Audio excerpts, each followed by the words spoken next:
experiences and activities. That can be kind of hard to achieve because a lot of times someone who has autism would be so fixated on one certain thing that all they can think about is this, and would talk about it nonstop. So this is why I was thinking of this building the blocks of transitioning, theoretical transitioning from one thing to another. I'll give you an example. So if someone who has autism is really interested in this one particular game that's about basketball, then there would be a new experience and probably a new activity that can be interested in by actual basketball. So what's a transition? A good transition would be playing video games at home to playing video games at the arcades.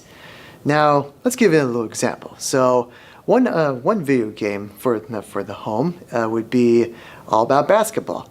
So you really like and enjoy playing this game about basketball, and how about if you play basketball from at home on a video screen to playing basketball in the arcades? There are some games out there that involve playing basketball on the screen, so you can do that. And then the transition from playing at home to the arcades on the screen to the actual playing basketball where you shoot at the hoops by you, no screen necessary. So that's an example of a transition. Hey, you still like basketball, right? Well, here's the next level for you. It's going from home the screen to the arcade screen to actual hoops on the basketball. Now what's the next transition of that? How about going to an actual basketball court where you can still hear, where you can hear the basketball echoes that they hear at the court, and it's a much higher hoop, and you get to play with others or by yourself, either or, and just shoot the hoops from there.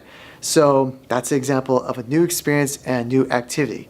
You go from playing video games that involves basketball to actual playing basketball.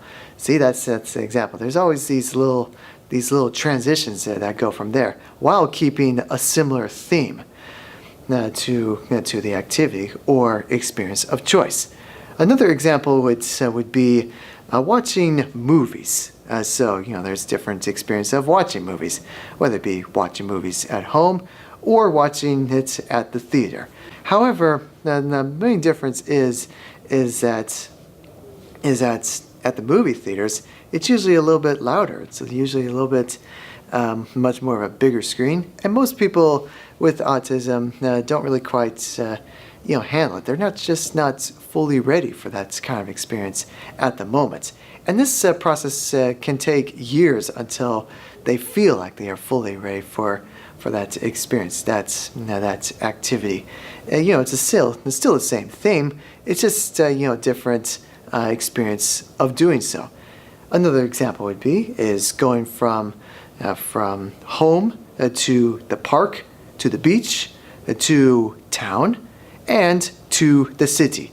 See, we're getting this little pattern right here where it's like beginner, intermediate, and expert. So the city part is the expert category.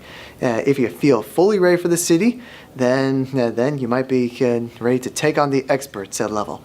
And you always have to just start out small. Just start out very slow when it comes to going from home to the park, to the beach, to town, and to the city. It just takes one step at a time, even if it takes years and years of getting all the way to the city at that particular time. So keep in mind, when it comes to new experiences and new activities, be sure to find the activities that are logical and that have similar themes, but different in the slightest.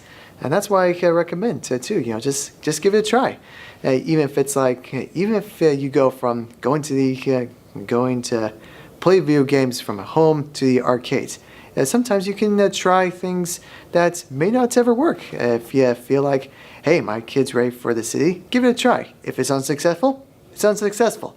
You just learn from it, go back, and then go step by step of the different patterns of transitioning all the way to the city. And I know you can be successful on that.